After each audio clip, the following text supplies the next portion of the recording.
Growing up Jewish on the west side of Denver was a unique, wonderful experience. It really provided me opportunities that have stayed with me throughout my life. One of the most important being a memory of my being 4 years old, going to Union Station with a crowd of people to welcome Mrs. Manuel Lederman, the new Rebbitzin of our congregation, to Denver, Colorado.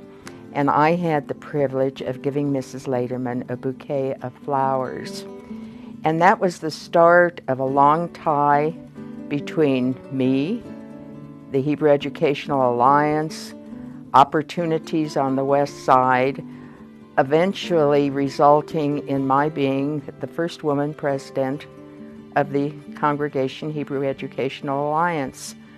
It's a real privilege to work with the Jewish Historical Society and help them with their preservation of the records of Jewish settling in Colorado and the Jewish people who have gone on from their humble beginnings to have an impact on the world. So it's really exciting to be part of this, and I'm so glad you're keeping all these records and collecting archives from so many different people here. I am very committed to the mission of this organization. The task of the Beck Archives, as well as the Jewish Historical Society, is an important one. It's important to preserve for posterity the history of the Jewish people in Colorado to the benefit of our Jewish generations to come, and also to benefit the non-Jewish people in terms of learning about our rich history.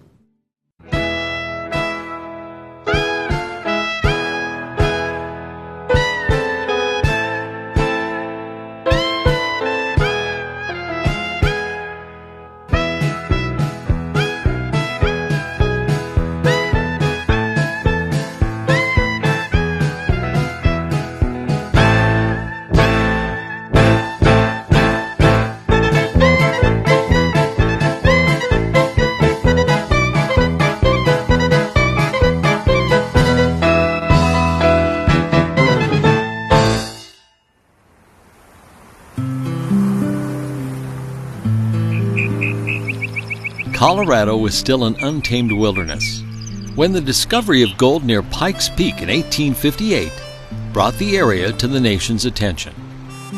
By the spring of 1859, fortune seekers began to arrive in droves. They used the rival infant camps of Denver and Auraria as jumping-off points. Jews also took part in the quest. During the big excitement, as the year of the gold discovery was known, at least 12 Jews of German descent migrated to Colorado to join in the hunt for freedom, new opportunities, and wealth. Jews who migrated to the American West in the late 19th and early 20th centuries encountered unprecedented opportunity and acceptance as pioneer community builders. From the beginning, Denver Jews played a central role in the city's political, economic, religious, medical, and social development. The relative absence of anti-Semitism and the fluid social structure in the newly established Colorado boomtowns enabled many of the Jewish pioneers to enter city life with more ease than Jews had known in other areas. The first Jews to arrive in Colorado were mostly unmarried young men, but a few arrived with wives and soon raised families in the very challenging frontier environment. Their presence helped create basic Jewish institutions, as well as develop Denver's community structure.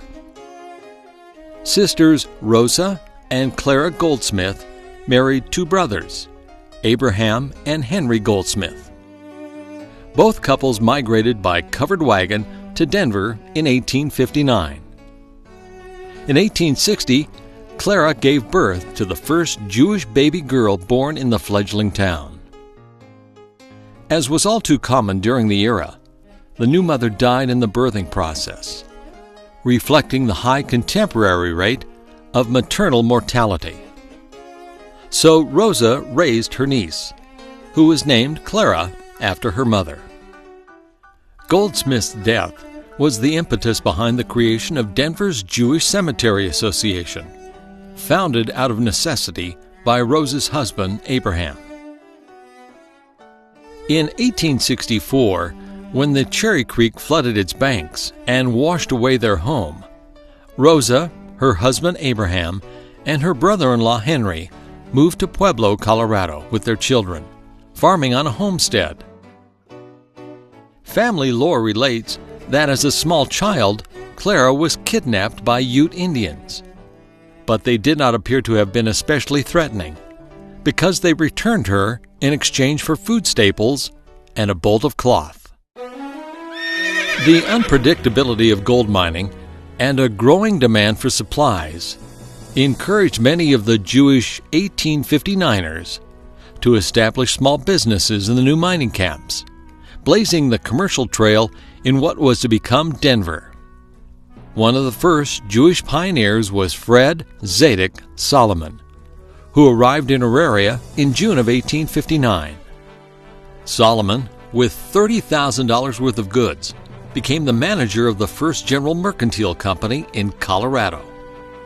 He also entered Denver politics and worked toward creating community institutions. However, few people realize he played a critical role in the establishment of Denver's free public school system. Although private schools, mostly short-lived, were opened by ambitious educators like Owen J. Goldrick as early as the fall of 1859, Denver's public school system originated with School District No. 1, which dates to October 23, 1862, and was located on the east side of Cherry Creek.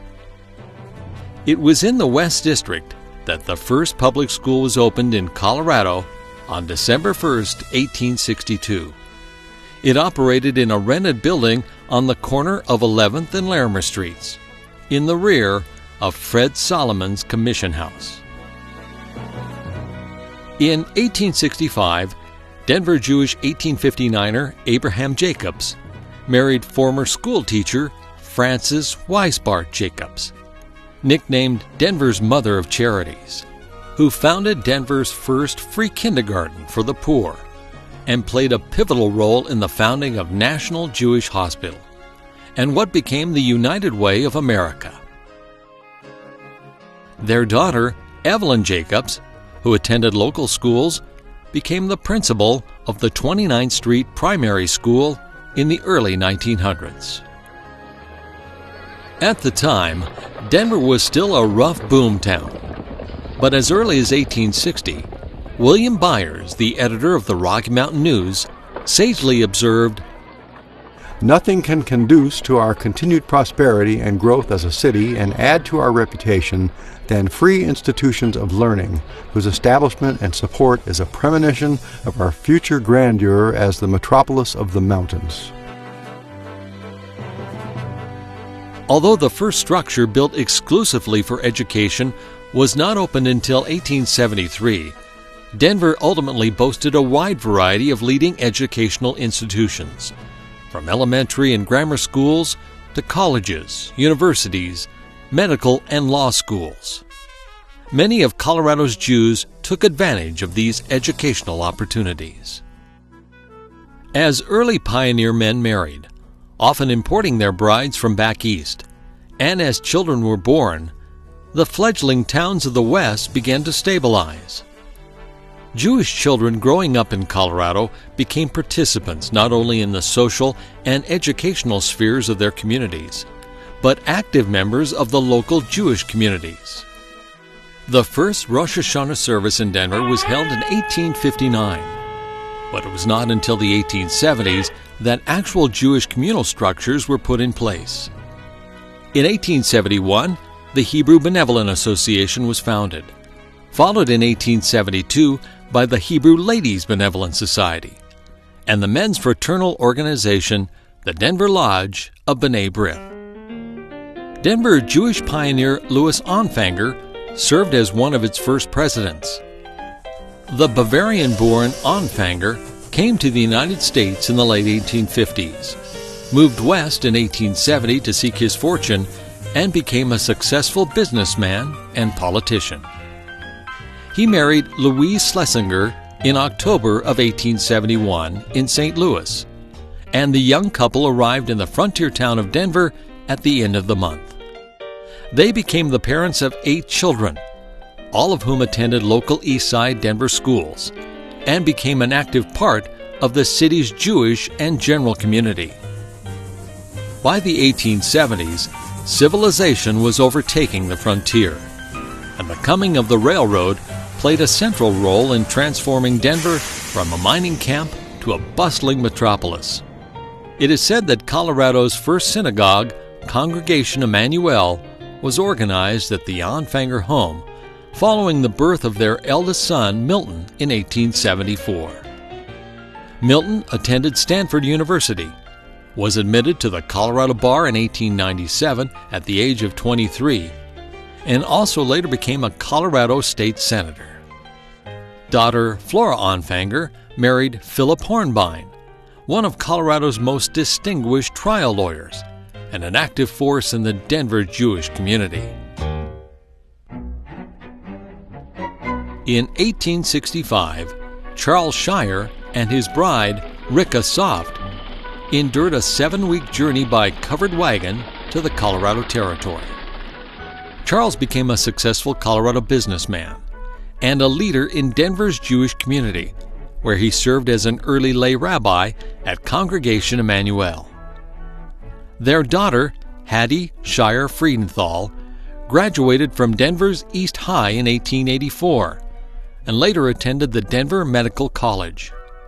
She became a prominent journalist, vice president of the Jewish Sheltering Home, as well as a president of the National Council of Jewish Women and the Hebrew Ladies Benevolent Society. When the first building for Temple Emmanuel was dedicated on September 30th, 1875, at 19th and Curtis Streets, 24 children dressed in white and carrying flowers marched down the aisle following the congregation's officers. A religious school for children was established in 1876. Those children whose parents could not afford to purchase books for them received them free, but children of non-members of the synagogue were charged a fee of $1 per month. In the congregation's second home at 24th and Curtis, yearly confirmation classes were held, especially after the arrival of Rabbi William Friedman in 1890.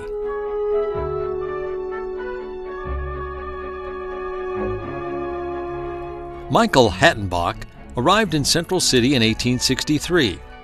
His 2 sons, Leon and Nathan, were born in Denver.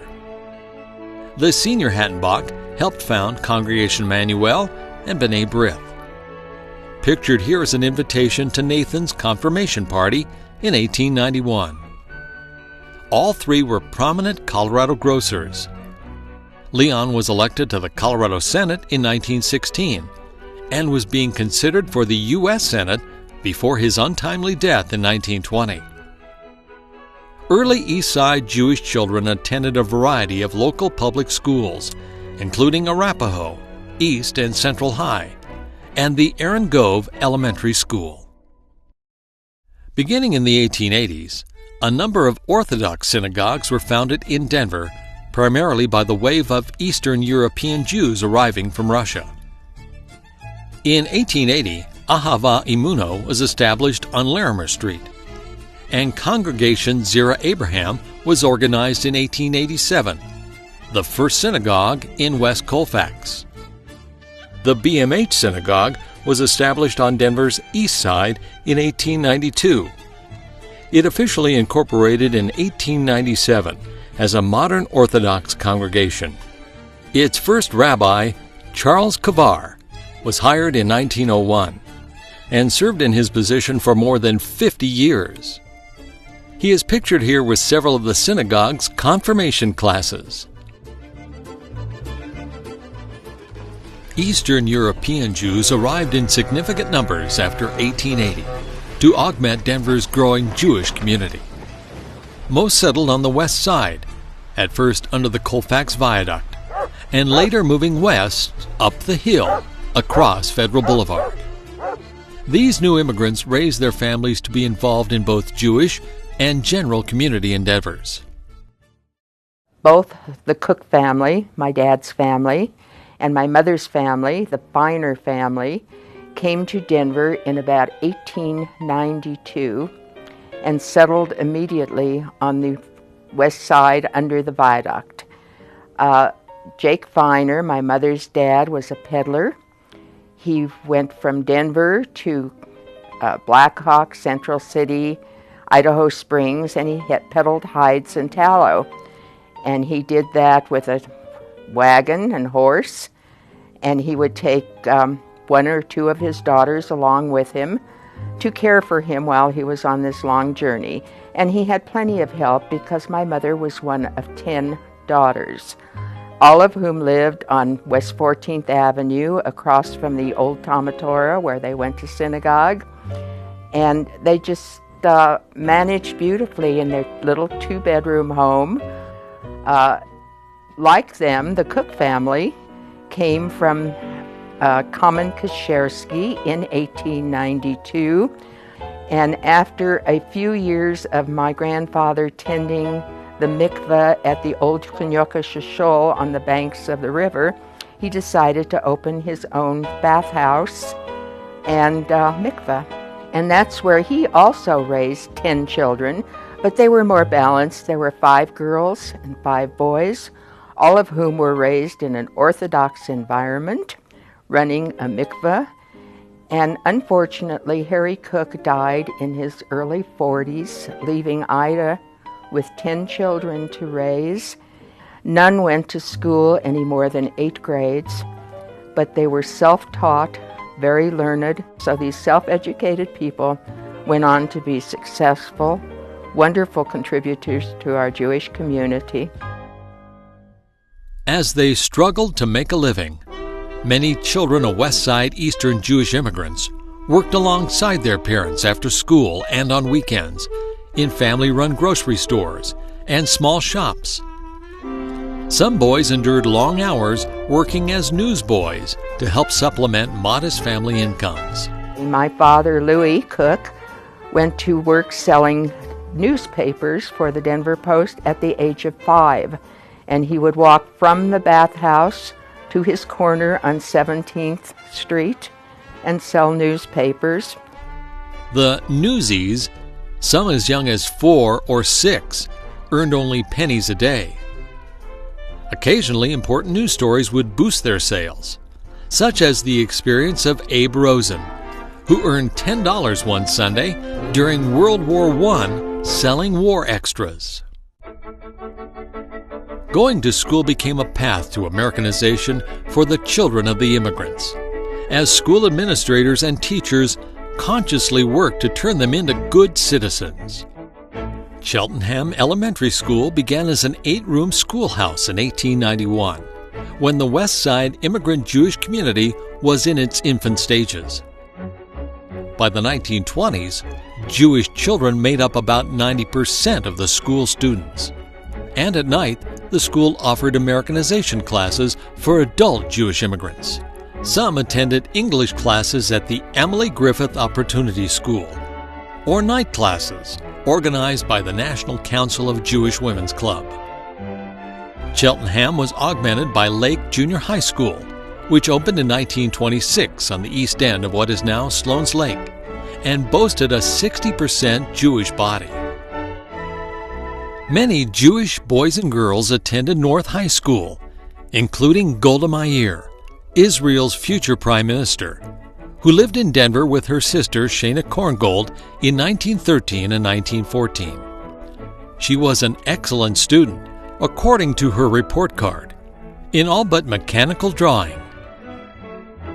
The children of Jewish immigrants proved to be talented and hard-working budding scholars, many of them going on to excel in business and the professions.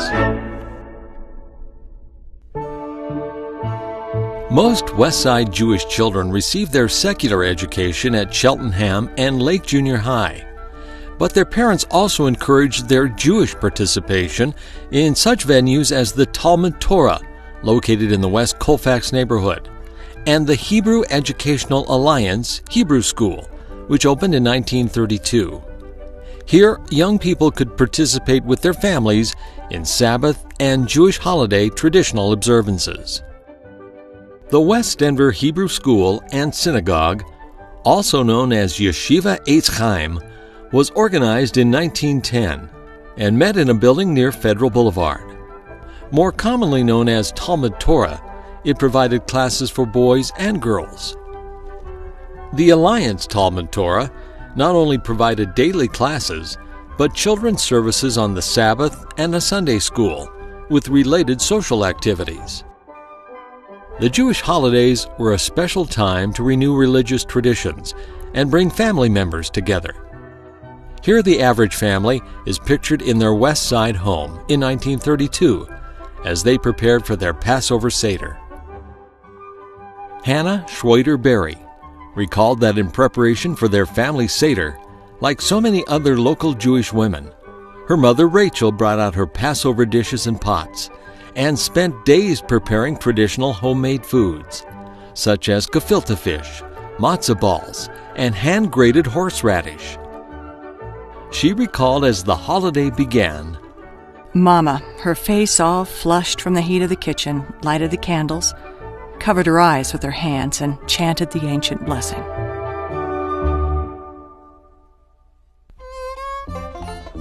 The Dickinson Library at 1545 Hooker Street near Colfax Avenue was funded by the Carnegie Foundation and opened in 1914.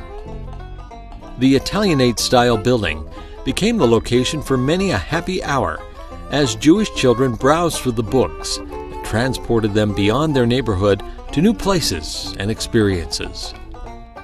The library also boasted a large Yiddish and Hebrew section and a community room, where neighborhood meetings were often held, including those of the local Jewish Boy Scout troop.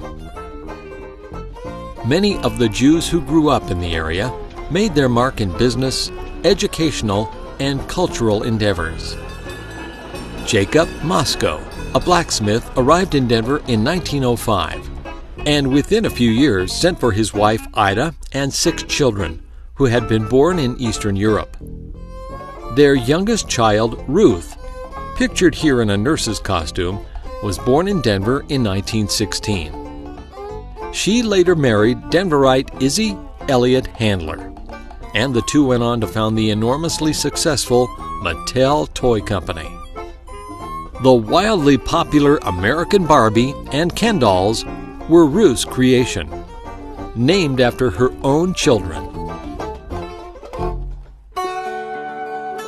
In smaller towns throughout Colorado, Jewish children were able to access public education and also develop their Jewish heritage.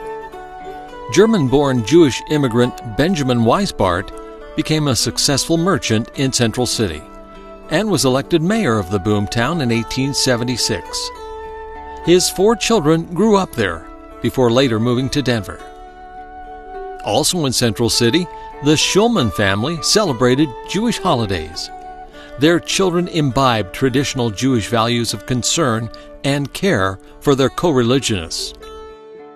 Tilly Schulman Levy, shown here at the age of 2 in 1897, later became one of Denver's most active volunteers in the area of social welfare, working on behalf of the Denver Sheltering Home for Jewish Children. She was also a founder of Jewish Family Service of Colorado and personally assisted the resettlement of Jewish Holocaust victims after World War II. Colorado Springs was also the site of a growing Jewish community. Congregation Sons of Israel was organized there in 1903. Pictured here are members of the Hebrew school class around 1915, with their 2 teachers, May Myers and May Margaret Golan. In Aspen, the Kobe family operated Kobe's Men's Store. Their children attended local schools, and Dorothy Kobe Berry trained as a teacher. I grew up in Aspen and graduated from high school, and I was valedictorian of my class, so I got a scholarship for DU, and my family moved down to Denver at that time. North in Fort Collins, Forrest Meyer recalled that he and his sister often came to Denver to attend Sunday school. In the early days, my mother, having come from Chicago, thought it would be an excellent idea for me to be bar mitzvah in Chicago. And so by direct mail, we might say, or by remote direct mail, from Rabbi Felix Levy in Chicago at Temple Emmanuel, they sent me instructional material, which I learned and was later able to be bar mitzvah in Chicago, much to the joy of my grandparents there. To the south, Pueblo's small Jewish community often found it a challenge for young people to connect with their co-religionists. Growing up in Pueblo as a Jewish child was a major challenge. In the neighborhood where I grew up, there was not another Jewish family. In the high school that I attended, there was one other Jewish person who graduated the year I graduated. In the whole city of Pueblo, there were only the two of us graduates in that particular year. In my elementary school, I was the only Jewish child the years I was there. But then, as a teenager, we began to come to Denver for teenage events. As far as the amenities of Jewish life in Pueblo, for instance, if you kept kosher, you had to go to Denver or order from Denver. But it was a whole different way of growing up than growing up in Denver. By the 1880s, Colorado had developed a reputation as the world's sanatorium, and soon hundreds and then thousands of tuberculosis victims flocked to the state to chase the cure. It was the Denver Jewish community that was the first to come to the aid of the mostly indigent consumptives, opening the National Jewish Hospital for Consumptives in 1899, followed by the Jewish Consumptives Relief Society in 1904, both of whom treated thousands of patients with state-of-the-art medical care free of charge. NJH also operated a preventatorium to treat children who were most at risk of contracting tuberculosis, and provided them with schooling, as well as good nutrition and medical treatment. In 1907, a group of women on Denver's West Side Eastern European immigrant Jewish community, led by Fanny Lorber, became concerned with the fate of the children whose parents had contracted tuberculosis and were unable to care for their offspring. They founded the Denver Sheltering Home for Jewish Children, which eventually became CARE and later the National Asthma Center. Supported by all segments of the Denver Jewish community, hundreds of children passed through the institution's doors. Some stayed briefly, but others remained for years. At the home, as it was referred to by its young residents, the children experienced the finest secular education and a wide variety of extracurricular activities, as well as an environment that celebrated all Jewish holidays and stressed Jewish traditions. So I was a kid living under the viaduct. Jewish community used to live under the viaduct near what was called Bears Stadium later on in life, and the Jewish community slowly moved up the hill. We stayed there. My dad was a foreman on the highway department, and he died when I was 12 years old, and my sister was 5 years younger than I was, and my mom was uneducated, had to work to make a living, and we lived in a poor Hispanic neighborhood. So when my dad died, my mom asked me what I wanted to do, and I said, I think it makes more sense for Rosie and I to go live in the children's home.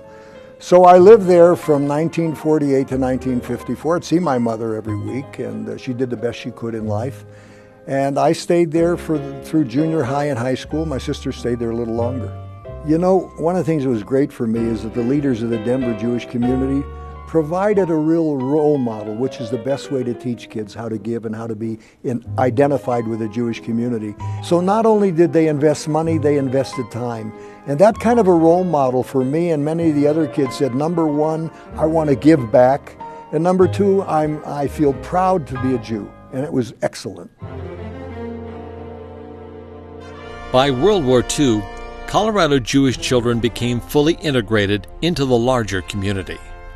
My father came here in 1920 from the town of Susquenitz, Poland, with his brother and my grandmother, who sold cigarettes out her window on the black market to raise money to come to America on the Manchurian. So when my father came here in 1920, he was 11 years old. And I'm proud to say, though he never went to school, he educated himself on Time magazine and learned to speak perfect English and write extremely well. So I have had wonderful parents, two great sisters, and we lived on the east side in a very fine Jewish community. I went to Hebrew school 3 days a week, Saturday school, Sunday school. Even with my bad voice, I was required to sing in the choir. And at my bar mitzvah, I was bar mitzvahed by Rabbi Kavar, who was the dean of rabbis in Denver. Because both of us were so short, we had to stand on wooden crates to be seen over the podium. A number of people in my generation work very hard to break down barriers in the secular community, both social and business, not only for the Jewish people, but for other ethnic groups as well. For 150 years, Colorado Jews have grown to productive adults, and today, young Denver Jews still take prominent places in the civic structure and educational system of the city and state as they strive to retain their culture and religious heritage.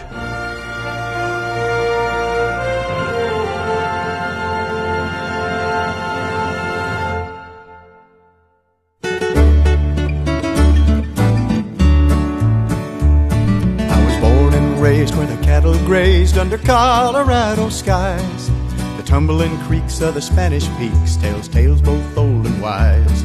If you learn to love these mountains, you never will depart.